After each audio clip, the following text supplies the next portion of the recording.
Hello guys and welcome back. Welcome back to Dylan's Little Hobbies. And you know what? I love anime. But frankly, just this year, I haven't talked much about it on YouTube at all. Mostly I just haven't been feeling motivated enough.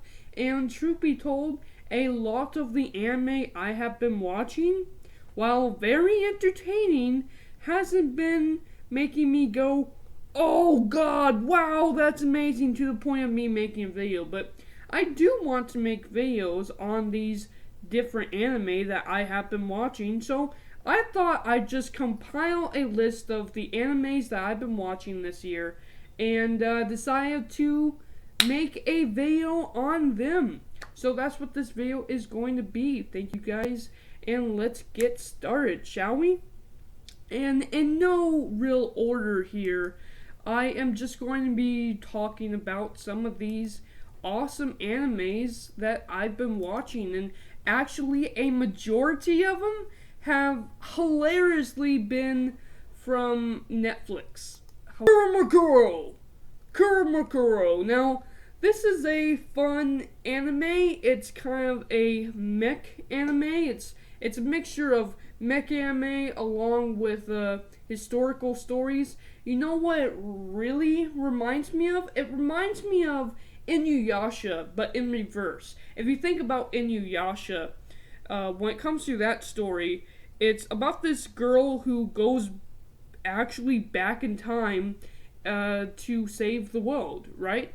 She goes back into an old time era, meets a guy called Inuyasha, of course that's the name of the show, and through their adventures, that's the show. Well, Kuromokuro is actually about a guy who was from the past. He actually somehow ends up in the future. And, of course, it's about our time. It's about, like, 2017, 2018. Assuming that we have big, gigantic mechs. And the name of the show was Kuromokuro, after this giant mech that they actually called this ancient artifact. And the reason why is because, again, it's from 400 years ago. This guy is from 400 years ago. And it's a very entertaining show. And through the show, we actually get to learn more about this alien race that actually has been here for 400 plus years trying to take over the planet and is now making their move.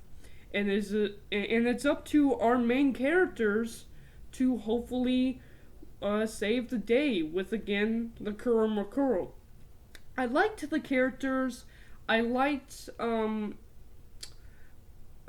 interactions, but there was nothing in the show that made me go, oh wow, that is awesome. It's actually a really easyable show to watch, and it's really easy to predict as well. That's the only thing unfortunate about it. I say, if you know what happens in the show Inuyasha, then this show could be for you, but it's very much like Inuyasha. It plays very much the same way. And there's only one season of it. I hope they do a second season eventually, but even if they don't, it still was an entertaining show. So definitely one that I would suggest watching.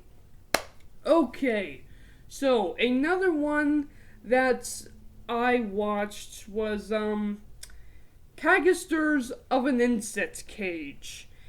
This is when I was kind of looking for something horror, like I'm not into scary stuff. I'm not into Halloween. I'm not into ghouls and goblins and gore. I actually don't like being afraid.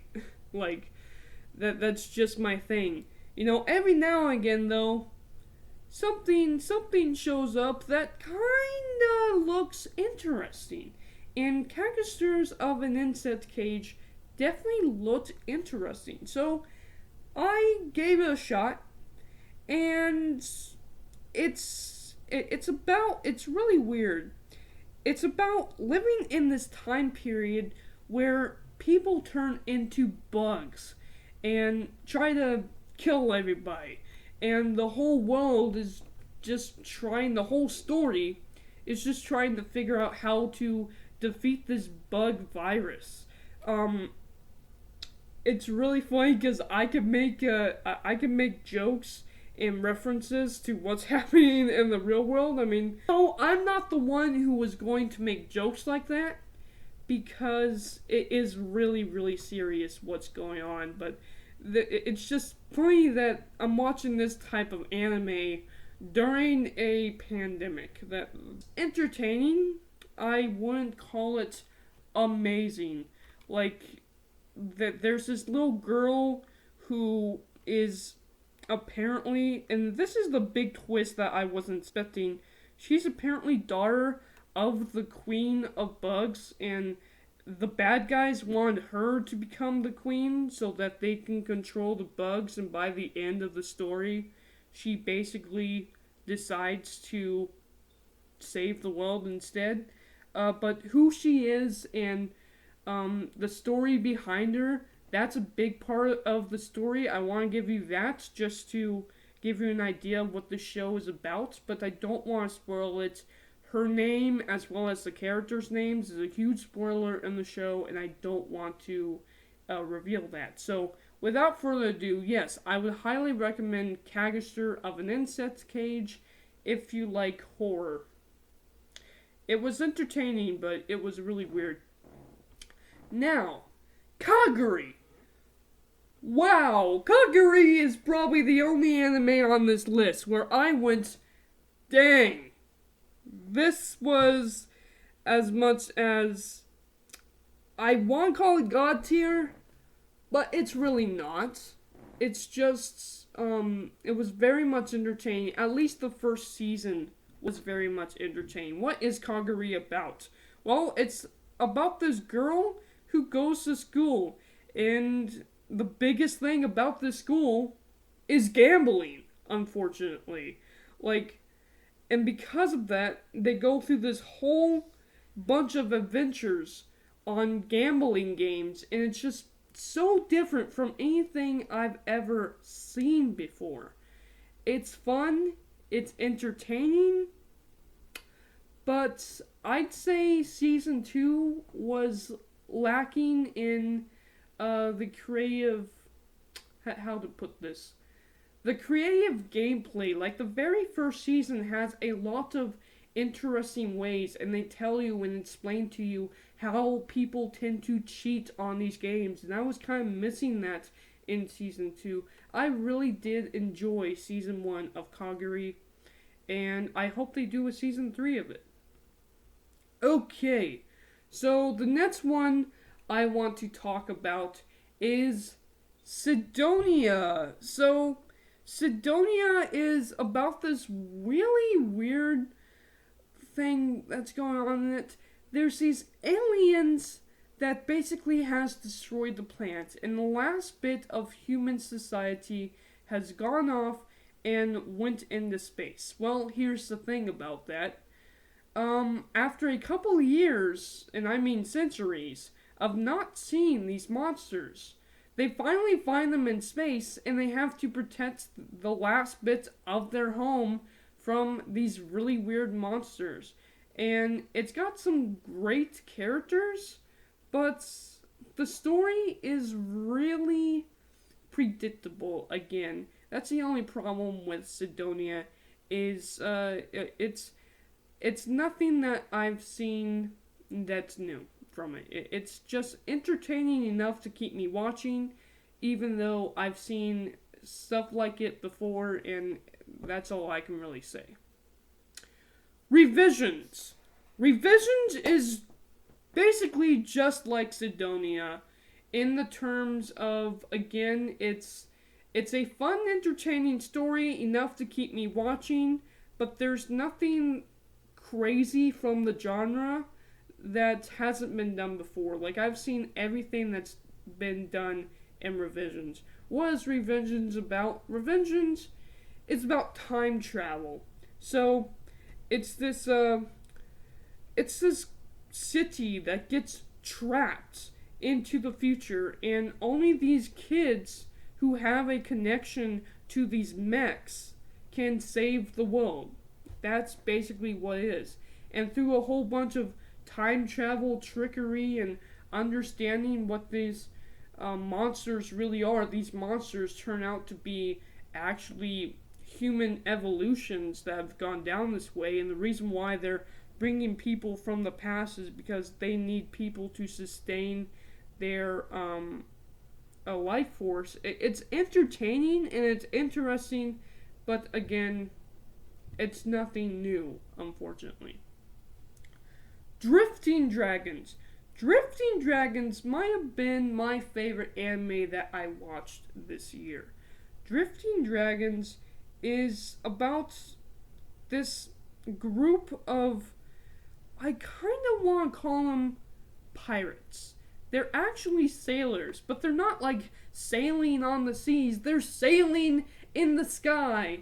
And what are they doing in the sky? Why are they sailing across the seas of the sky? The reason why is because they're dragon hunters. And Drifting Dragons is all about hunting dragons in the sky. And something that I really like about it is these dragons aren't like your average cool looking scaly monsters. These dragons are like alien looking, and it's so bizarre and interesting to watch. I love the animation of the show. It doesn't really have much of a story, but I would love to see a season 2 where they actually do have a better story. It's very, again, entertaining. And you know what it kind of reminds me of? It kind of reminds me of an other anime that I was watching. Cells at Work. The main character from Drifting Dragons is very much like the main girl from Cells at Work, of course. That's another anime that I actually watched on Netflix. It's not on this list because, again, Netflix didn't make it, but it's another entertaining show. Very entertaining show. With a very unique concept. I mean, these dragons and Drifting Dragons are crazy, and the fact that they made the blood cells like actual people and stuff like that, just amazing concepts. Not exactly amazing story, but amazing characters, good characters, and amazing concepts. I really like them. So, another anime that I actually have seen, I didn't watch it this year, but I did watch the new season of it this year, was Seven Deadly Sins. That is absolutely god tier, and I cannot wait for the next season of that show. And then the other show that is on this list that I'm going to talk about that is absolutely god tier is Seven Seeds. Seven Seeds, like, I really like shows, stories where people are like trapped on islands, trapped in the future, don't know what to do.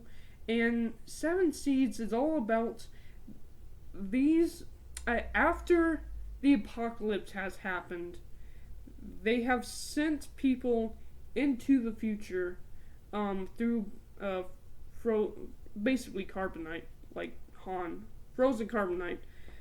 They sent them into the future, and these people have to now decide on how human nature is going to survive. And it's just, again, very interesting. Another anime I cannot recommend enough is Seven Seeds. Did I say Drifting Dragons was my favorite anime this year? Granted, it's a great anime and I really love it, but it's between Drifting Dragons and High Score Girl. In fact, I'm gonna say High Score Girl is probably my favorite anime this year. And, you know, it's one of those animes that it's just interesting because I fell in love with it and I kind of found it just like I found Evergreen. I was bored one Saturday night and I just wanted to find something to watch. It was late, but I wasn't tired enough to go to bed. I just wanted something to do, and I look up on Netflix and I find this weird show and I figured, watch it. If you don't like it, you don't You can click off of it. You don't have to watch it. But I watched it and I fell in love with it, and it's such a fantastic show that I'm going to do an entire separate review for it, so look forward to that in the future. Alright, guys, thank you guys for watching. That is my list of anime that I have watched this year. I actually watch a whole bunch of other anime, but these are the ones that I actually liked. Just saying. Thank you guys for watching, and if there is another anime that you think I should talk about, leave a comment down in the description below. Maybe I'll give it a watch, give it a try, and see if it's any good. With that said, thank you guys for watching. I'm out. Bye.